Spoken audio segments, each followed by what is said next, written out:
Olá, sejam muito bem-vindos ao Nossa Resenha, o programa de entrevistas do nosso futebol.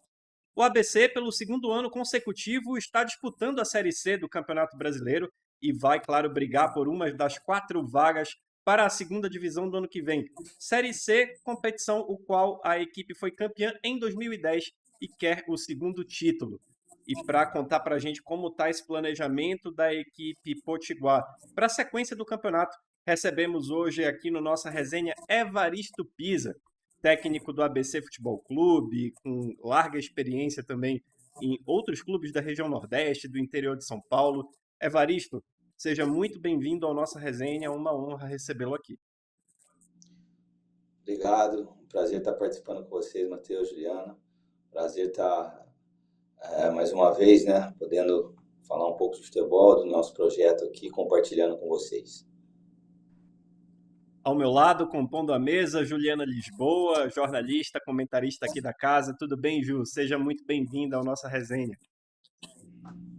Oi, Matheus, Evarista, é sempre um prazer a gente participar do nossa resenha, para aquele espaço que a gente tem aqui no nosso futebol, para ter aquela conversa um pouquinho mais recheada, né, com quem participa, às vezes não como atleta, mas como uma das peças fundamentais para que o futebol exista e seja do jeito que é, né? Então é um prazer enorme estar com você, Matheus, e também com o Evaristo, que bacana que ele topou conversar com a gente. Temos muitas perguntas e muito papo para rolar ainda. Legal. Exatamente. E, Evaristo, eu queria saber de você, Série C já está rolando. Aliás, a cobertura completa da competição você confere com a gente aqui no nosso futebol, com o Subs Operador e assine o nosso Futebol Mais para não perder nenhum jogo. Eu queria saber de você como foi para focar o time na disputa da terceira divisão com um começo de ano tão complicado para o ABC, que acabou sendo eliminado cedo na pré-Copa do Nordeste para o Maracanã, perdeu para o Olaria na Copa do Brasil, viu o maior rival conquistar um tricampeonato. Como foi para fazer esse trabalho de juntar cacos, digamos assim, de um início de temporada abaixo da expectativa para focar no Campeonato Brasileiro? Confesso que ainda está sendo um processo de reformulação, de resgatar um momento assim de elevar uma autoestima, dependente dessas frustrações anteriores, eliminações numa pré-copa, eliminação numa Copa do Brasil e depois a perda de título, dentro de nossa casa. Então, o dia a dia, trabalho, pontualidade em algumas observações, o que acarretou, o porquê gerou. Eu cheguei também na semana que antecedia a semifinal contra o Laguna, quando houve o convite do Agnello junto com o presidente Eduardo. Eu estava no metrô, tinha acabado de fazer o jogo contra o Jequié pela primeira fase da Copa do Brasil. A gente conseguiu a classificação e houve um comum acordo para a minha vinda para o ABC.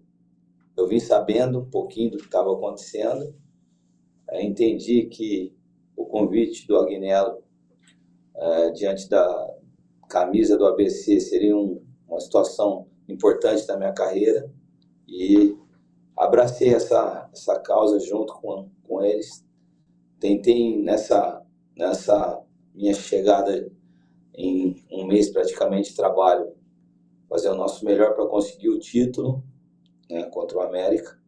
Acho que felizmente nós perdemos o título nos 46 segundos do tempo, um lance de bola parada.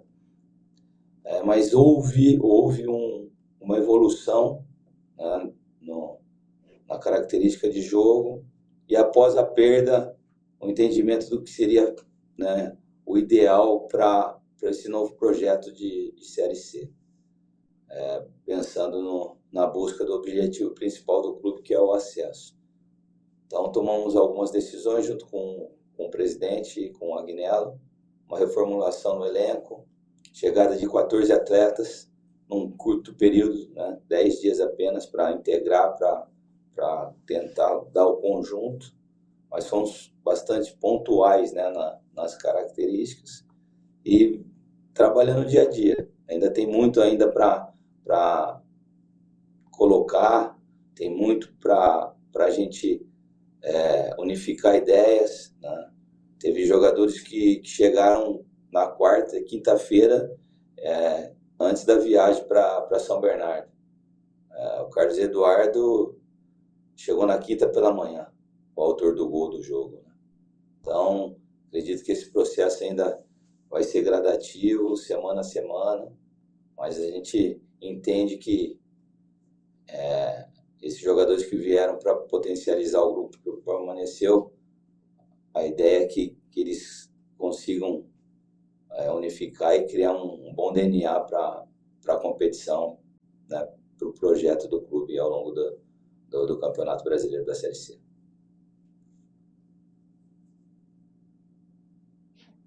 Matheus, queria fazer uma pergunta agora, porque o Evaristo falou assim que foram 14 contratações. Então, realmente, a gente está falando de fato de uma super reformulação no elenco, uma baita reformulação. Foram 14 contratações. E aí, Evaristo, você colocou esse pessoal que fez parte da estreia do ABC, né, do jogo contra o São Bernardo, para estudar e também para fazer algumas projeções, né? Porque não tinha como a gente, e eu digo isso porque eu estava nesse jogo, né? Comentei essa partida junto com o Eduardo, que narrou com a gente, e ficou aquela grande incógnita, né? Como é que vem o ABC depois de tantas mudanças, né? Então, você falou, né, que foram 14 contratações de alguns jogadores que chegaram no dia, viajaram no outro, mas ao longo do jogo, deu para perceber que esse entrosamento foi acontecendo, né? Tanto que lá para no primeiro tempo ainda deu para ver que o Orlando Júnior estava botando a bola debaixo do braço, chamando a responsabilidade, ele buscando também o Mariotto. Como é que foi esse entrosamento forçado, né? Com pouquíssimo tempo de treino, e como é que você conseguiu pensar assim, olha, vou com esses novos contratados mesmo, porque é com essa galera que eu vou seguir ao longo dessa Série C?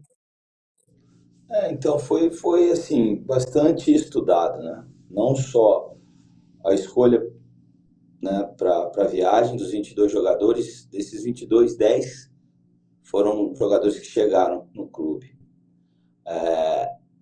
Tinha uma ideia mais ou menos do nosso adversário, tinha enfrentado São Bernardo o ano passado 3 vezes, o ano anterior também. Um pouco de conhecer a base do São Bernardo ali, não muda muito, o cara está lá 2 anos no clube, a base da equipe, 50%, 60% do ano anterior. Eu entendi que a gente precisava neutralizar nosso adversário e suportar aquela pressão inicial e aos poucos ir também se colocando no jogo. Então, ali acho que eu mudei um pouco a plataforma que vinha no inicial, que vinha no estadual. Optei, né, com a entrada do Ian ali para fazer momentos, uma linha de 3 zagueiros ali, e momentos ele subindo na frente, fazendo um 4-1, que o Ian faz bem essa função como um líbero ali, fazendo a sobra, né, na última linha e também adiantando para ser um 4-1-4-1. E a equipe foi adquirindo confiança, estreou o Lucas Mota, um lateral que já estava comigo na Portuguesa do Rio. Orlando Júnior jogou comigo em 2019, com 19 anos, no Botafogo da Paraíba. Eu já conheci um pouco a característica do Orlando Júnior. E o Mariotto também foi um jogador que chegou, uma referência ali que a gente precisava, um jogador de área, ainda um pouco sem ritmo. O Mariotto estava fazendo parte do elenco do Botafogo, mas não vinha atuando. Então eu entendi todo esse processo e optei deixar alguns jogadores com uma característica mais leve para um segundo tempo, dependendo se eu precisasse mudar um pouco o ritmo do jogo. O Juninho veio do Paysandu, Carlos Eduardo tinha acabado de ser campeão com o Capivariano na 2, Matheus Martins, um jogador que jogou comigo no Sampaio Corrêa, Danilo Alves, que vinha já nesse processo junto, fazendo bons jogos aqui no estadual. Lucas Gonçalves entrou no jogo, então eles entenderam que era importante. Primeiro, a gente competir bem, correr bem, né? Neutralizar. A prioridade seria o jogo sem bola. Isso acontecendo, o jogo com a bola ia aparecer. E foi mais ou menos o que aconteceu no jogo. Me deixou contente a postura, pelo pouco tempo, né, 10 dias, uma estreia fora com um adversário difícil, né, que vem num conjunto já há anos, que teve uma performance num Paulista de 24 pontos na primeira fase, né? E agora é buscar evolução. Cada jogo, né, a gente buscar elevar o nosso jogo. Lamento perder 2 pontos ali, né? A gente estava trazendo 3 pontos até os 47 do segundo tempo, mas faz parte também. O São Bernardo não desistiu do jogo, né? Buscou isso e nos acréscimos ali ele conseguiu o empate. Acho que não foi ruim para nós, né? Por tudo isso que aconteceu antes dessa estreia. Agora, Evaristo, você falava há pouco que a instrução que você passou foi que eles precisavam competir. E eram 10 novatos na delegação para esse jogo de estreia contra o São Bernardo. Tempo para entrosar todo mundo não teve. Como é o trabalho do treinador em poucos dias para fazer com que 11 jogadores tenham uma cara de que o modelo esteja minimamente compreendido por todo mundo? Como é esse dia a dia até uma estreia de Série C? Foi bastante conversa, informação do adversário. Eu optei em trabalhar mais comportamento do que questões táticas. Falei, eu fugi um pouco do jogo organizacional 11-11. Eu pus comportamento de treino.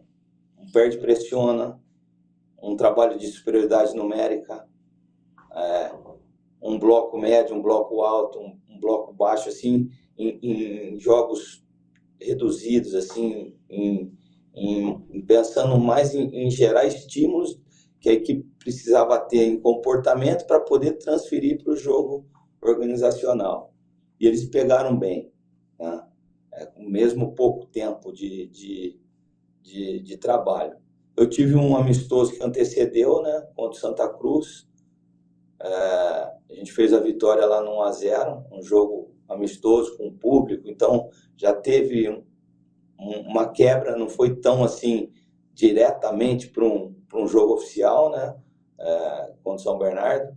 Nesse jogo contra o Santa Cruz, o Ian já tinha vestido a camisa, o Juninho já tinha vestido a camisa, o Bruno Leite, infelizmente, teve uma lesão, uma cirurgia no dedo na semana, teve a titularidade contra o Santa Cruz. Ali eles já tinham dado uma resposta. E depois, na outra semana, com a chegada dos outros atletas, eu continuei como planejamento semanal os estímulos de comportamento do jogo para transferir para o jogo maior, né? Para o jogo de organização. Eles entenderam e conseguimos nos organizar. Acho que muita conversa, informação do adversário, vídeo do adversário, e uma coisa que é nata, que é do atleta, né? Ele precisa se colocar no jogo com o que ele tem de individual. Então, você distribui os 11. Se cada um performar bem no seu setor, a gente ganha no coletivo. Então, isso eu verbalizei muito com eles, né? Faça bem o seu jogo. A sua contratação, né, a gente buscou para você fazer isso aqui. Então, faça. E sem a bola, eu falei, a tática sem a bola é minha. Com a bola é vocês. Não tive tempo de desenhar uma triangulação. Não, joga o seu jogo. Você foi contratado por isso. Então, com a bola você executa e sem a bola você cumpre o que eu pedi aqui no quadro. Eu achei que eles conseguiram transferir, né, o que foi passado para eles no jogo.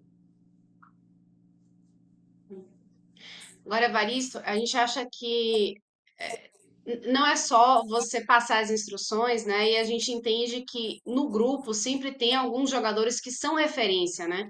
E a falta de uma referência, às vezes, pode ser impactante para o grupo de uma forma negativa, né? Por que que eu estou trazendo isso? Você falou mesmo do Bruno Leite, né? Que sofreu uma lesão, não pôde estar na estreia, mas tem também o Emanuel Esquerdinha, né? Que é o artilheiro da equipe nessa temporada e que fica fora por lesão, né? Ele vai ter que passar, enfim, vai ter que fazer um tratamento via cirurgia, está fora da temporada. Então, isso também, de certa forma, acaba mexendo com o grupo, né? Como lidar com essas situações que são do futebol também, que acontecem, e num grupo tão mexido, você pegar essa referência que acaba por outras razões, né, fora de seu controle, não estando à disposição do grupo e preenchendo com outras questões. Como lidar com essa uma possível ausência de referência na equipe?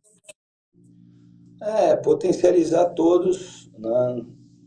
Dar responsabilidade a todos, né? Independente das situações de algumas perdas, né? Não foi só a esquerda. A esquerda vai passar por uma cirurgia, a gente já sabe que a gente não vai contar com a esquerda nesse ano. Para esse jogo a gente não teve Manuel, lateral esquerdo, não tivemos Joãozinho, não tivemos o Alisson, e lamentamos assim a ausência desses jogadores, mas ao mesmo tempo transmitimos confiança, né, para os jogadores que iam repor. Eu acho que um grupo forte é isso. Tá todo mundo preparado. Até passei isso para eles hoje. A gente tem que estar pronto para dar resposta, porque de repente, né, aparece uma situação, eu não posso ser pego de surpresa, né? O futebol tem esses de repentes, né, que se eu não estou preparado, eu não consigo performar e ajudar, né? Então, a ausência de algumas situações por lesão, se eu tenho um grupo que está preparado, né, a gente não sofre. Até uma situação que eu coloquei para eles hoje, né, houve um reconhecimento do jogo que eles fizeram, pelo pouco tempo, por ser um jogo fora, com um adversário difícil, candidato também ao acesso, com investimento alto, com um conjunto grande que vem de 2 quadrangulares, nos anos anteriores, e em pouco tempo deixou uma boa impressão. Aí eu, de repente, vai cair para alguma situação. Se o jogador estiver preparado, ele vai dar resposta, né? Então é isso que eu venho trabalhando sempre, para todos estar trabalhando a semana preparados para o próximo jogo.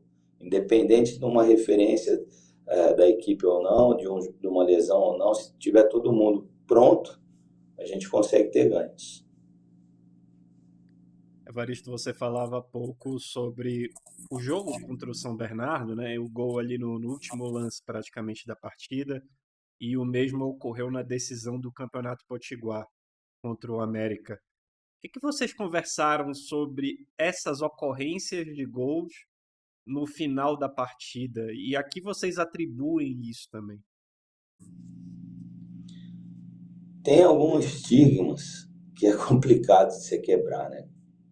Então, eu cheguei de viagem na segunda noite, na terça de manhã você reapresenta no clube e você recebe o bom dia e ao mesmo tempo, pô, professor, de novo. Isso vem acontecendo com a gente desde o brasileiro, da série do jogo contra o Grêmio. Sempre esses gols no final. Então fica um negócio tão enraizado dentro do ambiente, parece que isso vira uma verdade. E é isso que eu estou tentando tirar, né? E entender que talvez é uma falta de uma estratégia, de uma concentração, e que a gente não pode deixar o externo ficar enraizado dentro do nosso vestiário, do nosso comportamento. Toda vez, de novo, a gente não tem que lamentar, a gente tem que impedir a possibilidade de lamentar. Como? É tático. qual que vai ser o próximo processo? O time afundou de novo, ficou lá atrás, não saiu. Ou por que não saiu? A circulação de bola, faltou o pé na bola lá no cruzamento. O Juninho estava fazendo combate, ele fechou o lado esquerdo, que é o forte do Pará. O Pará trouxe para a perna ruim dele, fez um cruzamento meio que despretensioso. A minha área estava cheia, com Lucas Mota, com o Whindersson, com o Bispo e com o Manuel. O desvio no Silas deixou o gol. O Rodolfo, acho que estava em condições de impedimento ali, porque teve uma triscada na cabeça ali, a bola, e o Rodolfo na linha da frente. Se é uma bola direta, o Rodolfo saiu atrás da linha da bola, mas aquele desvio do Silas deixou o Rodolfo à frente, né? Mas não tem VAR, enfim, não dá para reclamar. O que estava de errado ali? Né? Se eu tinha um combate no Pará, que eu estava com a linha de 4 dentro da área, então entender que são fatos que a gente tem que impedir, corrigir.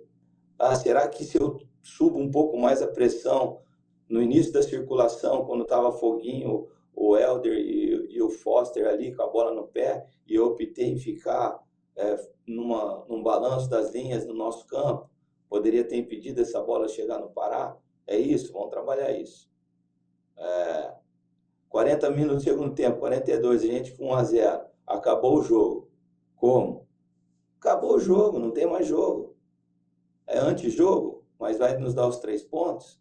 Vamos fazer, vamos tentar criar fatos, né?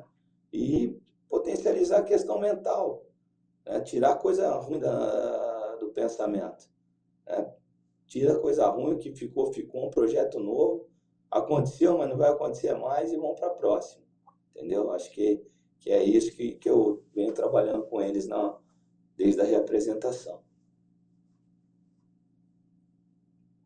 Varisto, queria falar um pouquinho agora sobre sua trajetória, né? Você não é do Nordeste, mas você tem passeado bastante, né, por equipes do Nordeste, está no ABC, teve também no Belo, né, no Botafogo da Paraíba recentemente, no Retrô também. Enfim, não faltaram clubes, né? Então, eu queria saber como é para você. Primeiro, como é que você chegou no Nordeste? E quais são as características, assim, se é que a gente pode falar de características que podem ser vistas em todos esses clubes que você passou, já que a gente está falando de uma região com 9 estados, né? Sim, eu cheguei depois de um jogo do acesso pela Série A2, entre Guarani e 15 de Piracicaba.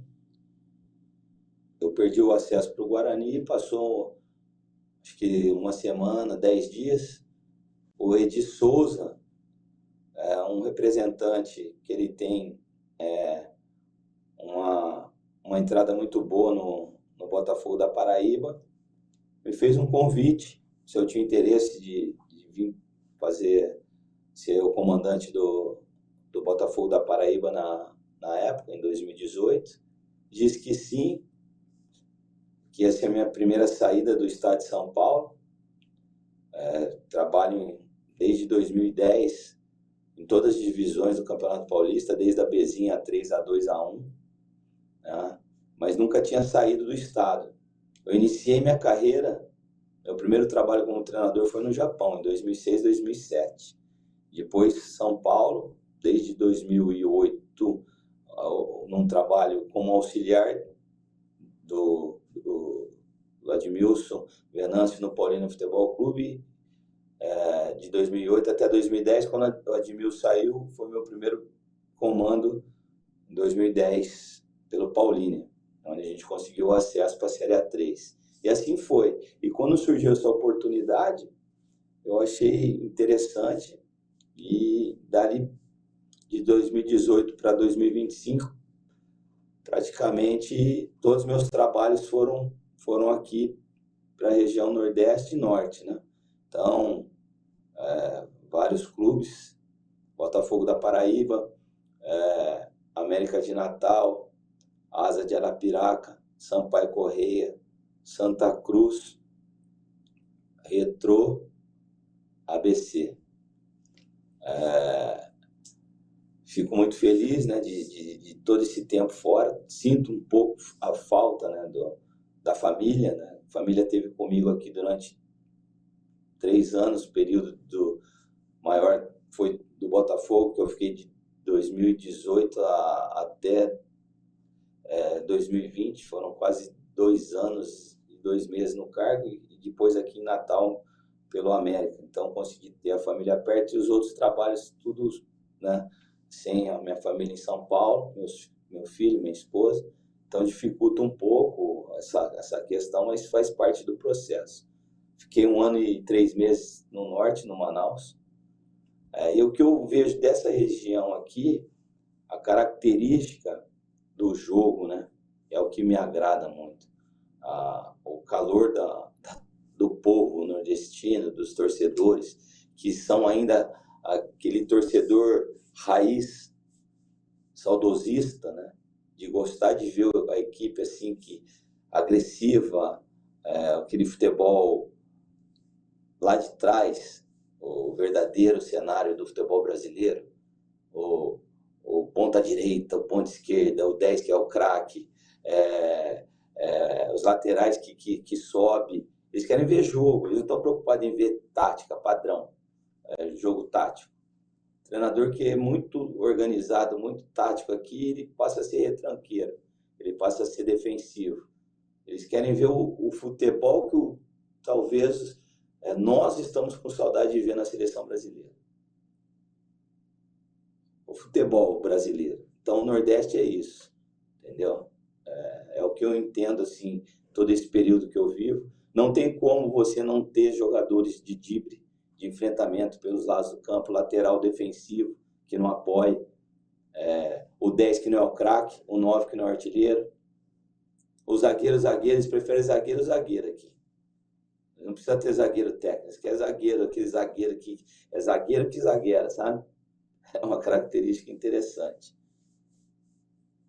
Curioso você falar isso, até porque os seus últimos trabalhos, né, a sua carreira de forma geral, ela é bem plural no Brasil. Você estava citando o início no interior de São Paulo, quando voltou do Japão, tem uma passagem longa no Manaus, no próprio Botafogo, enfim, o futebol paulista, que é a sua base.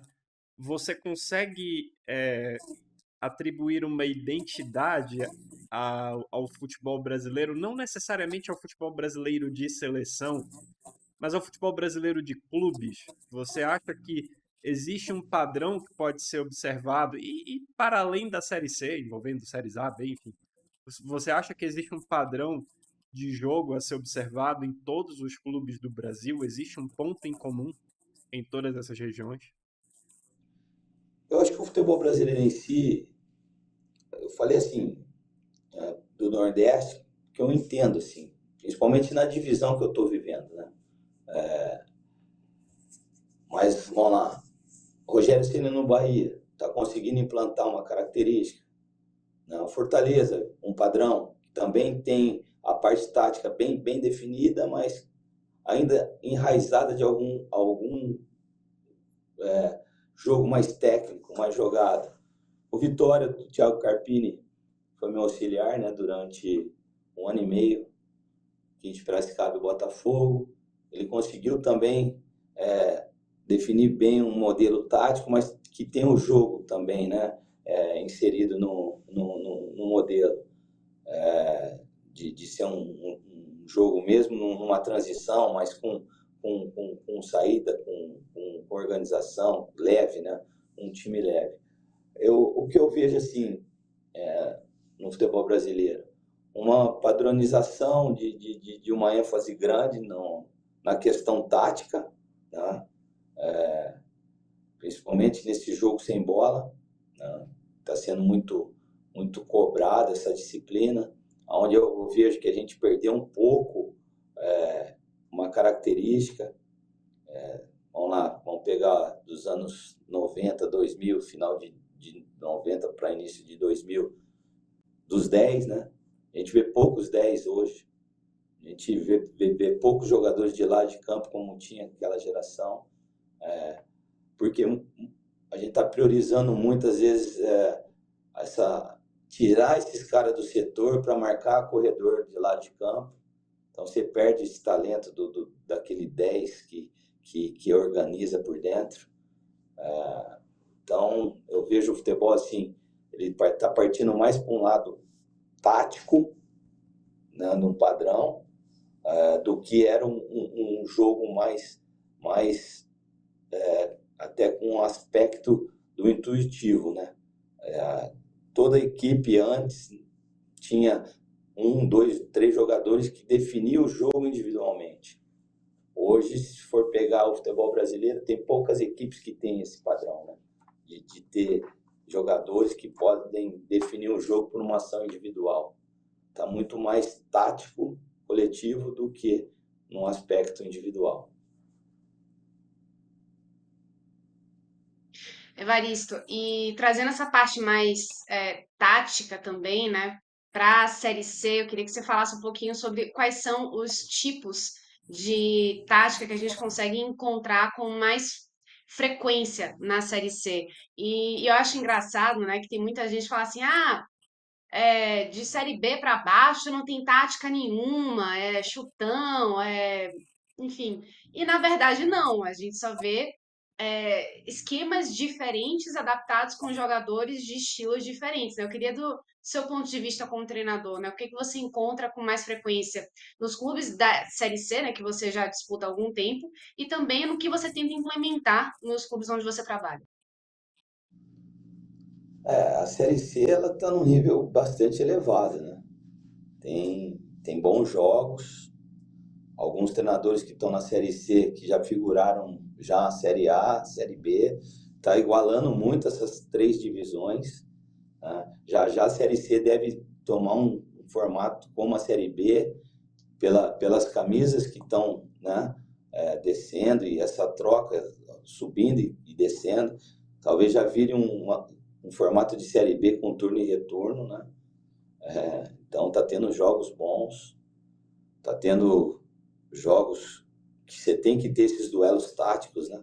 Eu acho que esse jogo mesmo, nós, São Bernardo, mostrou um padrão do São Bernardo, que até me gerou um pouco, porque o São Bernardo, dos anos anteriores, fazia uma construção, priorizava um 3-4-3 muito definido, né? E agora o Catalã esse ano num 4-1-4-1, variando até para um 4-3-3. E eu fui numa questão para tentar neutralizar. Com a formação de uma linha de 5 ali, no 5-4-1, um 3-4-3, depois quando o Ian andou um pouco, um 4-1-4-1, então a gente teve os nossos duelos, né? Mas a Série C, eu acho que assim, o que mais predomina é um padrão assim de um 4-2-3-1. A maioria das equipes ainda tem esse padrão aí de jogo, momentos com um primeiro na frente da linha de 4, um segundo homem, um meia, os extremos e a referência do 9 ali, né? Variando para um 4-1-4-1, né? Dependendo, a maioria dessas 20 equipes, né? Acho que tem poucas equipes jogando com 3 zagueiros, que eu vi inicialmente aí a Ponte, acho que fez essa plataforma junto no jogo contra o Figueirense, nós, né, contra o São Bernardo, mas acho que o que predomina mais é esse 4-2-3-1 para um 4-1-4-1, e às vezes variando ofensivamente para um 4-3-3. Né? Sempre com os extremos, né? Às vezes com bola ele vira o atacante, sem bola ele baixa o corredor ali. Essa variação, acho que é o que mais impera assim nessa Série C. Nossa resenha de hoje... O Remo, Perdão. desculpa. O Remo, ano passado, o Rodrigo Santana, ele criou um fato bastante diferente na recuperação do Remo. Ele fez um 3-4-3 bastante interessante, que ele jogou praticamente sem 2 volantes de força, com o Janderson, que era um atacante, e Giovanni Pavani, que era um meia. E trouxe Pedro Vitor com o Rodrigo Alves e Ito. E os 2 lados muito fortes, o Diogo com o Raimar. Né? Então ficou um time muito leve. Acho que no ano passado, o que eu achei mais interessante foi esse modelo do Remo com o Rodrigo Santana. Flu é o último campeão, o último técnico campeão paraibano com a camisa do clube, teve muito perto de um acesso à Série B contra o Botafogo de Ribeirão Preto, também ano passado. E eu queria saber de você sobre esse novo momento do Botafogo. Apesar de você não trabalhar mais no clube, você é um cara muito identificado. Agora o Botafogo é SAF. Como é que você enxerga? E até levando em conta toda a situação da sua saída no final do ano passado. Então, eu acho assim que é um momento novo do clube, uma SAF que acreditou que a marca do Botafogo no Nordeste pode alavancar, né, essa questão dessa nova administração. Reformulou total, praticamente, ali os quadros de funcionário, mudança de comando, fez uma reformulação geral, manteve parte dos jogadores do ano anterior, pensando muito grande, com dinheiro, com estrutura, com organização. Acho que é o clube que vem atrás disso já há um tempo, né? Contratação do Antônio Carlos Água agora mostra isso. O investimento está sendo feito para buscar esse acesso. Eu tive três passagens no clube, né? Tive o título de 19, o último, 2 acessos, fui vice-campeão da Copa do Nordeste 2019, mas eu acho que um dos fatos mais importantes que eu tive no Botafogo da Paraíba, além dessas questões de chegar nas finais, de disputar título, foi quando eu voltei em 2020. Eu voltei, faltava 5 rodadas, o Botafogo estava com 12 pontos, estava 5 pontos atrás do oitavo, naquela formatação ainda que caía 2 de cada grupo, 2 grupos de 10. Eu tinha que buscar em 15 pontos, tirar uma diferença de 5 de Jacuipense e 13. Eu tinha Imperatriz, Paysandu, Vila Nova, Remo e o próprio 13. E quando o presidente Dr. Alexandre, na época, me fez o convite, eu estava em São Paulo, eu fui mandado embora no início do ano. Líder do estadual, invicto e liderando a Copa do Nordeste. Eu tinha perdido 2 jogos naquele ano. Fluminense, no Maracanã, Copa do Brasil, e Santa Cruz, no Arruda. E por questões políticas me mandaram embora. E quando houve a volta da diretoria, eles me trouxeram de volta, a gente nem negociou valores. Eu vim para ajudar e consegui, né, trazer os resultados. A gente teve o jogo contra o Imperatriz, fizemos o resultado contra o Vila Nova lá, empatamos com o Paysandu, corremos em casa, perdemos o Paysandu e empatamos com o 13.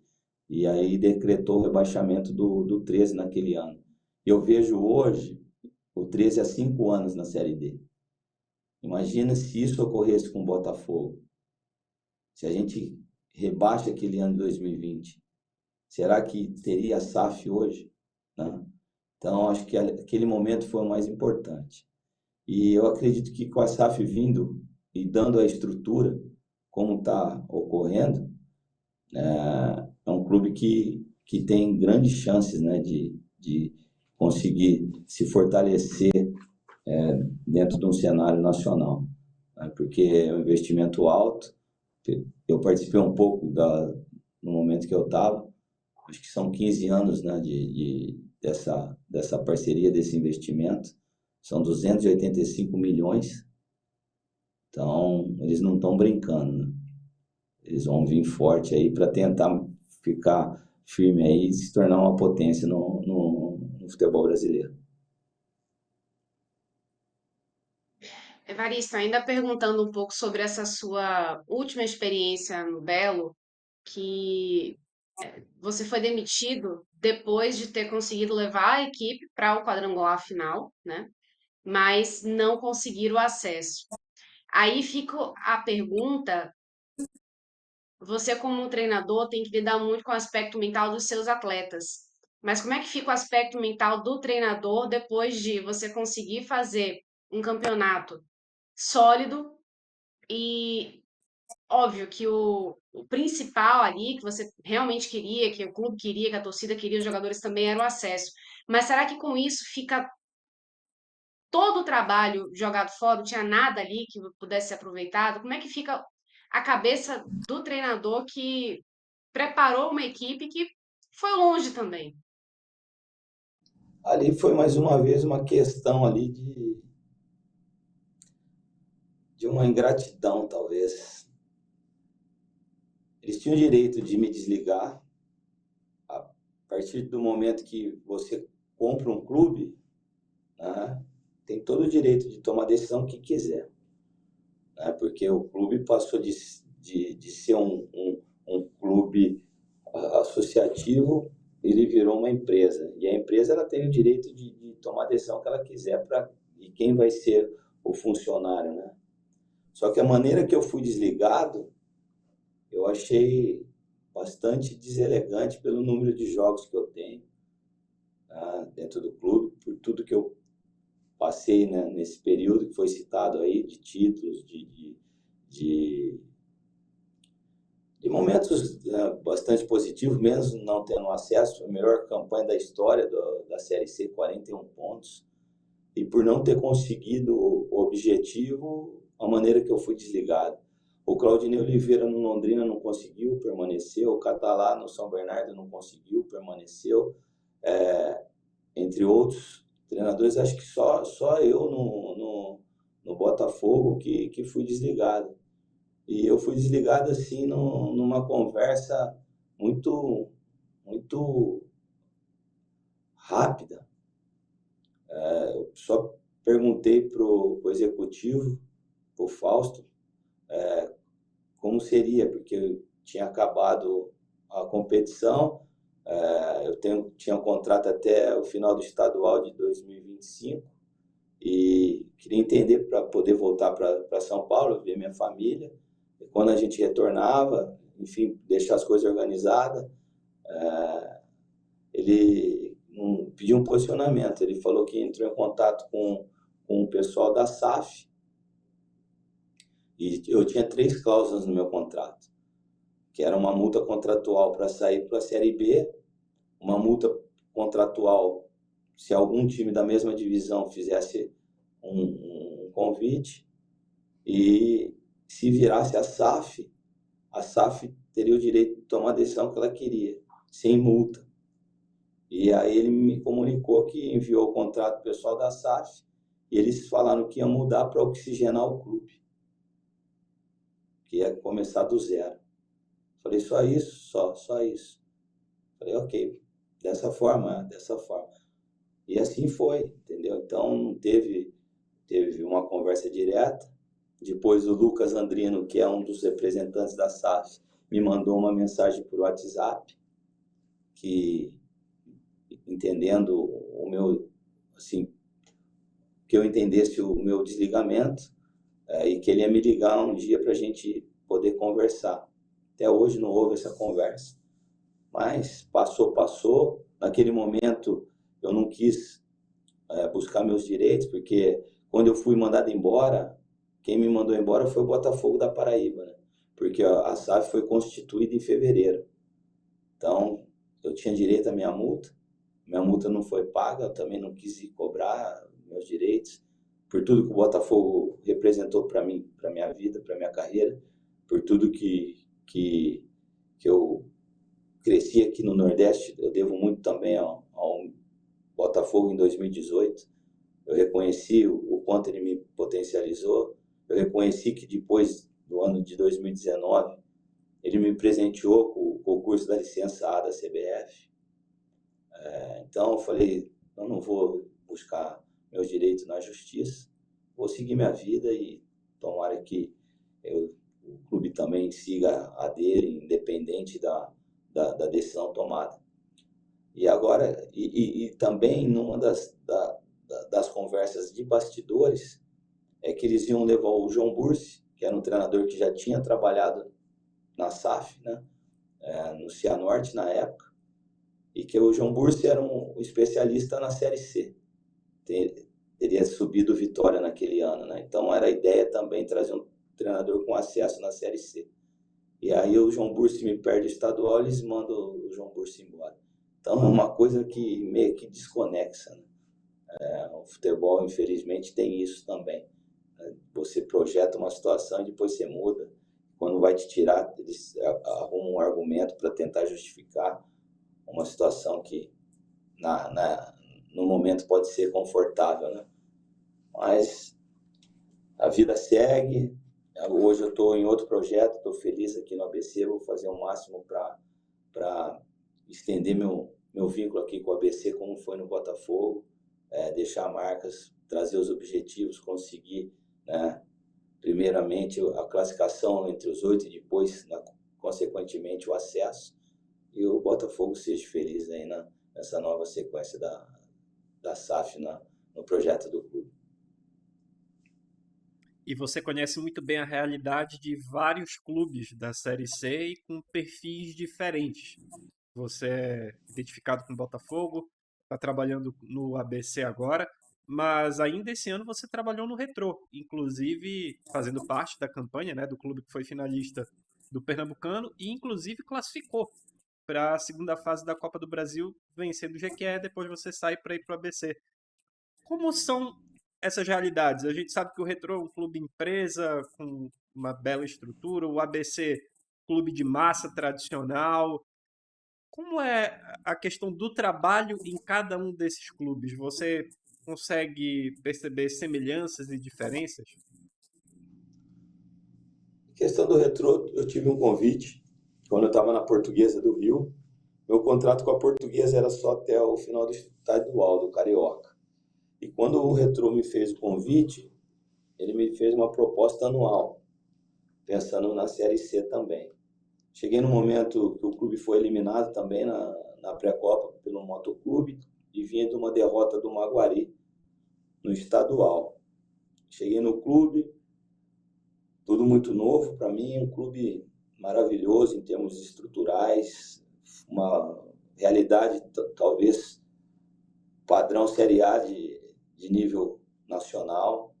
Acho que poucos clubes têm a estrutura que tem o Retrô. O presidente Laércio lá, ele foi um visionário ali, o que ele fez ali no clube em pouco tempo, 9 anos, né, de existência, já conseguiu galgar situações grandes no cenário brasileiro, campeão brasileiro da Série D, chegando nas finais estaduais, fazendo fases de Copa do Brasil e projetando, né? Eles têm muitos jogadores em parceria com equipes grandes, jogadores de base, formidável. E eu fui contratado no propósito do quê? De recuperar bem a equipe no estadual, buscar a classificação,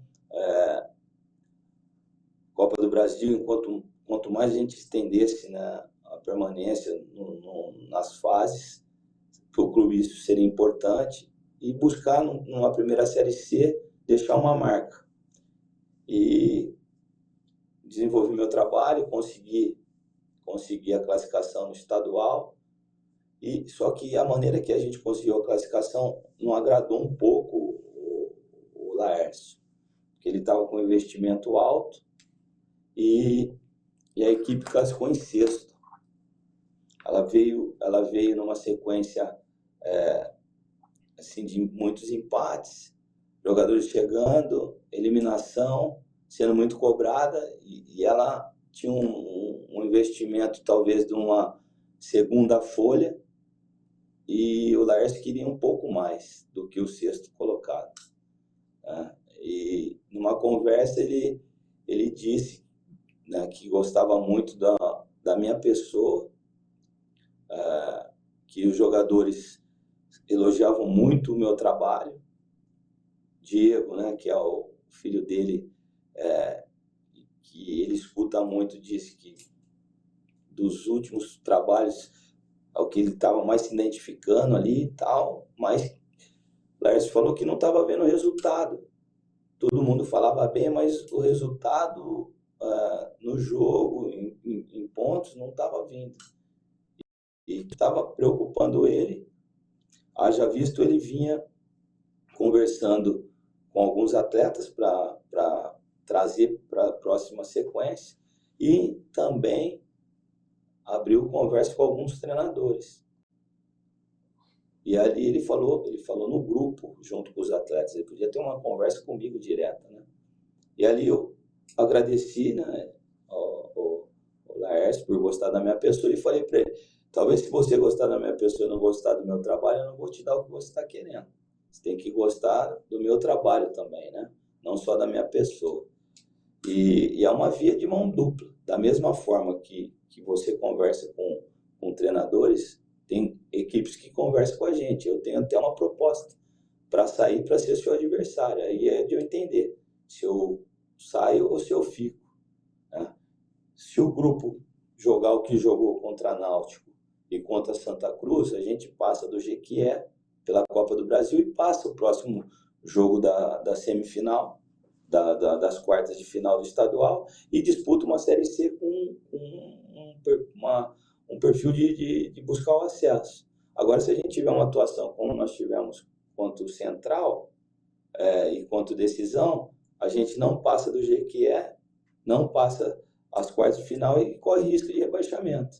Só que eu confiando, eu acredito no projeto, eu acredito que a gente vai ter esse perfil e a gente vai em Jequié e vai conseguir a classificação. E fui para o treino e daí houve um desenvolvimento dessa conversa que eu tive, os meus representantes e a diretoria. E eu consegui a classificação da Copa do Brasil na quarta-feira. E na quinta pela manhã, eles entenderam como um acordo, né? Que eu tinha uma multa para sair. O ABC conseguiu negociar. O Laércio achou que seria também interessante, talvez, esse comum acordo. Eu deixei a equipe classificada no estadual e na Copa do Brasil. Ele abriu mão da multa e eu vim para o ABC. O que aconteceu foi isso. Foi uma questão assim, de um comum acordo. Eu acredito que se eu continuasse no Retrô, talvez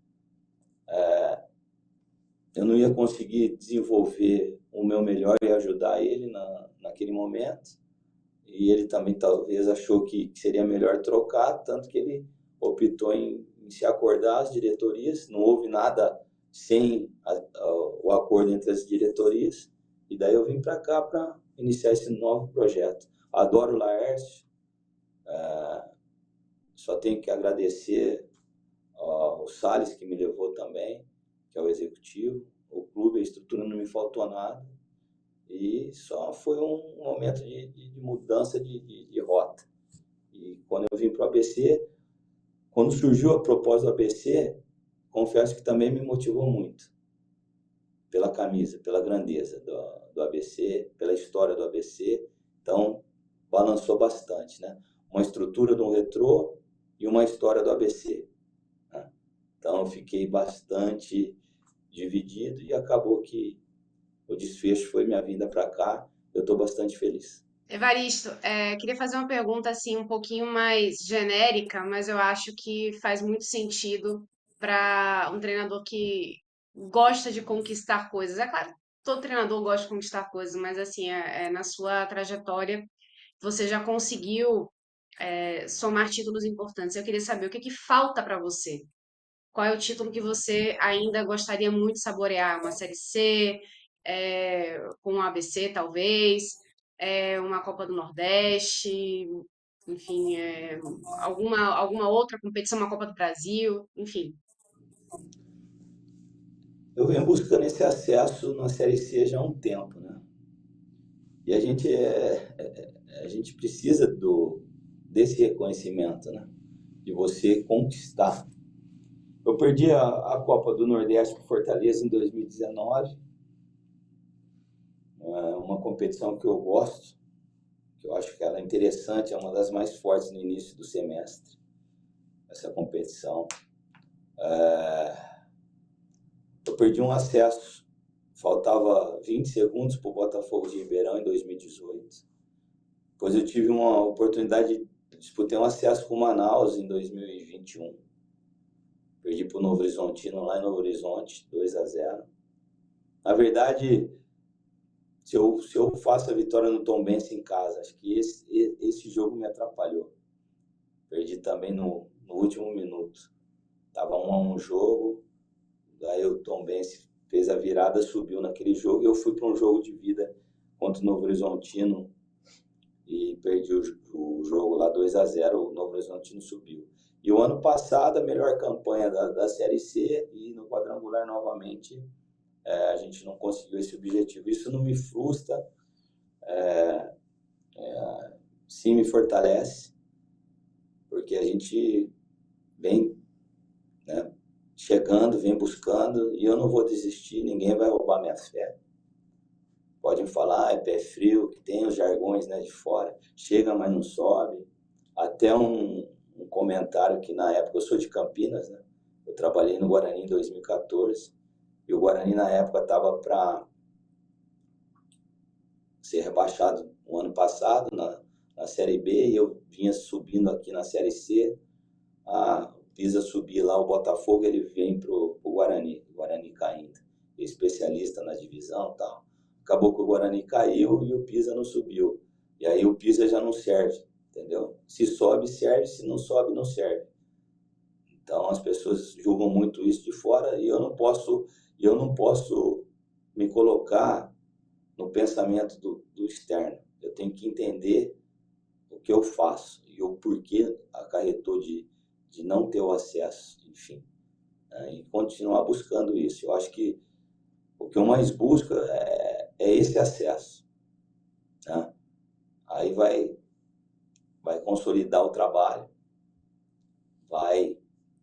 esses acessos que não vieram em 18, 21 e 24, com o acesso de 25, ele se fortalece, né? Foram 4 disputas e a busca, né? Então, não vai ser só um bom trabalho, né? Não, vai ser um bom trabalho consolidado. E eu vou atrás dele. Eu não vou medir esforços, né? Não vou deixar ninguém roubar minha fé. Achar que eu sou um treinador pé frio, jamais. Vou continuar buscando, potencializar o grupo a isso, acreditar que não é simples, mas é possível, né? Não vai ser fácil fazer de novo 41 pontos nessa competição, no nível que está.